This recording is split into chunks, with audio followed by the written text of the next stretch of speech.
তো বন্ধুরা আজকে আমরা চলে এসেছি এক প্লেট মোমো নিয়ে। দেখতেই পাচ্ছ মোমোটা কত লোভনীয় লাগছে দেখতে। তো আমরা নিয়ে চলে এসেছি এক প্লেট মোমো আর তার সাথে রয়েছে মোমোর চাটনি। তো আজকে হবে আমাদের মধ্যে একটা চ্যালেঞ্জ। আজকে যে মোমো খুব তাড়াতাড়ি খেতে পারবে সে জিতে যাবে এই টমেটো আর বেগুন। এর দাম বড্ড বেড়ে গেছে আর যে হেরে যাবে সে পাবে এই কাপড়।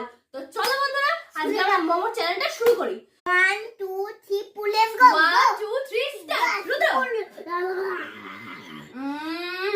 আমি তাহলে খেতেই পাচ্ছি না। Awesome Awesome. এই দেখো তাহলে জলদি তাড়াতাড়ি।